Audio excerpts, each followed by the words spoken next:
오늘 함께 묵상할 성경 말씀은 예레미야 18장 1절에서 12절 말씀입니다. 예레미야 18장 1절에서 12절 말씀입니다. 오늘은 6절 말씀을 읽겠습니다.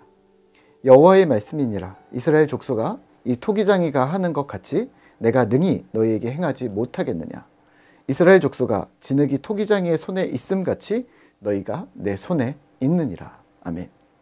오늘 함께 생각할 주제는 토기장이의 마음, 하나님의 주권에 대한 오해입니다. 오늘은 하나님께서 예레미야에게 토기장이의 집으로 가라고 명령하셨습니다. 그리고 거기서 토기장이가 어떻게 일하는지 그 행동을 지켜보라고 말씀하십니다. 토기장이의 모습을 통해 하나님께서 전달하실 메시지가 또 있으셨던 거죠. 3절과 4절입니다. 내가 토기장이의 집으로 내려가서 본즉 그가 농로로 일하는데 진흙으로 만든 그릇이 토기장이의 손에서 터지매 그가 그것으로 자기 의견에 좋은 대로 다른 그릇을 만들더라. 아멘. 예레미야는 토기장이가 그릇을 만드는 것을 유심히 보았습니다. 농로로 일을 하고 있었고 진흙으로 빚어가는 그릇이 토기장이의 손에서 완전히 스포일드, 그러니까 손상되었고 망가지고 제대로 안 된 정도가 아니라 부서져 버렸습니다. 하지만 토기장이는 아랑곳하지 않고 다른 그릇을 만듭니다. 그 진흙으로. 토기장이는 당황하지 않았고요. 여전히 진흙, 클레이는 자기 손에 들려 있었고 망가진 그 클레이를 다시 집어서 원하는 대로 다른 작품을 만들기 시작합니다. 새롭지도 않은 일이었고 당연한 듯이 그는 이 일을 했습니다. 여기에 하나님의 말씀이 임합니다. 6절입니다. 여호와의 말씀이니라.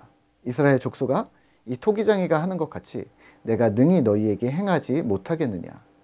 이스라엘 족속아, 진흙이 토기장이의 손에 있음같이 너희가 내 손에 있느니라. 아멘. 하나님은 토기장이와 같다고 하셨습니다.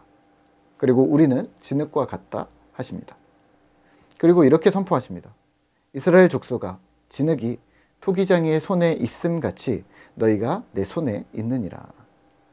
너희가 내 손에 있느니라. 하나님 주권입니다. 오늘 우리가 생각할 주제는 하나님 주권입니다. 토기장이의 비유 또는 여호와의 손, 권능, 역사의 주관자라는 단어가 등장할 때 어김없이 기억하셔야 할 것은 하나님 주권이라는 주제권에 대해서 생각하셔야 합니다. 하나님 주권이라 함은 하나님이 중심된다는 사상이며 하나님의 영광을 위해 하나님의 뜻을 중심으로 모든 만물, 삼라만상인 사물과 현상, 역사와 인간까지 주님의 뜻대로 진행된다는 말입니다. 그런데 이런 하나님 주권이라는 측면을 우리가 오해하는 부분이 있습니다. 마치 하나님이 자기 마음대로 본인 취향대로 인간과 세상을 이렇게 했다가 저렇게 했다가 하는 변덕스러운 왕처럼 여길 때가 있는 거죠. 하나님 주권을 이렇게 오해하시면 안 되는데요. 만약 그렇게 이해하고 계셨다면 하나님을 아주 독선적이고 독단적인 히틀러나 전제 왕권의 나쁜 군주처럼 생각하셨을 텐데요. 그건 아닙니다. 하나님 주권은 그렇게 생각하시면 안 됩니다. 이렇게 생각하시면 어떨까요? 우리가 알고 있는 좋은 왕 누가 있나요? 네. 세종대왕을 예로 들어볼까요? 세종대왕이 한글도 만들었지만 어진임금, 좋은 왕으로 우리는 알고 있습니다. 물론 인간적인 약함이 있겠죠. 근데 하나님을 대입할 거니까 약함이나 부족함은 없는 좋은 면만 우선 얘기를 하죠. 세종대왕에게는 왕으로서의 힘이 있었습니다. 그리고 본인의 뜻대로 좌지우지할 수 있는 권력도 있었을 것이고요. 하지만 세종대왕은 본인보다는 백성을 먼저 더 생각했던 듯합니다. 그래서 양반들이 아니라 서민들을 위해 한글을 만들었다라고 우리는 알고 있습니다.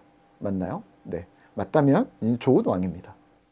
하나님도 이와 같다 보시면 어떨까요? 흙이 토기장이의 손에 있음같이 하나님에겐 능력과 권세가 있습니다. 세종대왕처럼 왕으로서의 강력한 힘이 있으셨습니다.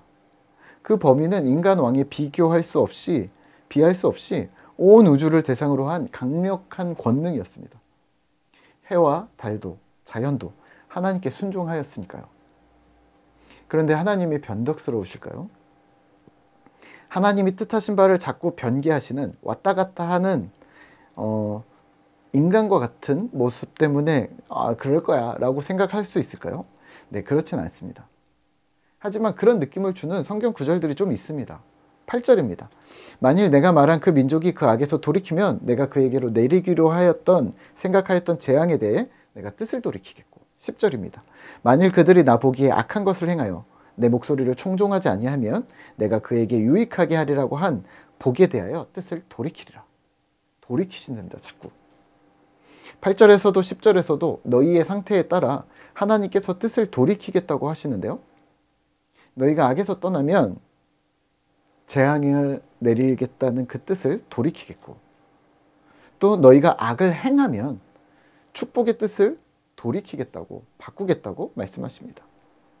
얼핏 보면 하나님이 줏대 없이 자꾸 변경하시는 것처럼 보이는데요, 아닙니다. 그렇게 이야기할 정도로 하나님은 강력한 주권이 있으시다는 말씀이고, 그만큼 우리를 사랑한다는 말씀이십니다. 하나님의 강력한 주권을 좌지우지할 만큼, 그분의 뜻을 돌이키게 할 만큼 우리와 하나님의 관계가 매우 밀접하게, 그래서 매우 중요하다는 말입니다. 자칫 그래서 여기서 선을 넘는 사람들이 있습니다. 마치 하나님을 내가 조종할 수 있을 것처럼 누울 자리를 보고 뻗는다고 하죠. 하나님이 이렇게 하면 나 때문에 이렇게 생각할 바꾸시겠지 하면서 약삭빠르게 움직이는 사람들이 간혹 있습니다. 하지만 그러지 마시죠. 하나님은 만홀히 여김을 받지 않으시는 분이시기 때문입니다. 갈라디아서 6장 7절입니다. 스스로 속이지 말라. 하나님은 만홀히 여김을 받지 아니하시나니 사람이 무엇으로 심든지 그대로 거두리라. 아멘. 하나님은 속지 않으십니다. 스스로 속이지도 마시고 결국 뿌린 대로 거둔다는 말씀을 기억하면서 자신의 신앙을 차근히 심어 가시죠. 깊고 넓게 뿌리 내리기를 부탁드리겠습니다. 하나님은 그만큼 넓으신 분이시니까요. 자, 그러면 이렇게 정리할까요? 하나님 주권을 이야기하는 이유는 두 가지로 정리하죠. 하나는 하나님 중심입니다. 나 중심, 자기 중심적인 신앙생활이나 자기 중심적인 삶에서 벗어나 하나님 중심으로 삶을 살아가는 것이 신자의 본분이라는 말입니다. 두 번째는 하나님 주권 덕분에 우리는 안정적으로 신앙생활을 할 수 있습니다. 만약 우리의 구원이 내 감정이나 내 기분에 달려 있다거나 또는 인생의 풍파가 내 믿음의 상태에 따라 변동된다면 그건 아주 매우 불안한 일이 되겠죠. 하지만 하나님은 변함없으십니다. 그리고 하나님은 그 뜻을 함부로 바꾸시지 않으십니다. 그래서 우리는 하나님을 신뢰하며 신앙할 수 있는 것이죠. 오늘도 그런 신실하신 하나님, 변함없으신 하나님을 기대하며 믿음으로 주님께 나아가시죠. 기쁘죠? 저도 기쁘고 감사합니다. 오늘도 화이팅입니다.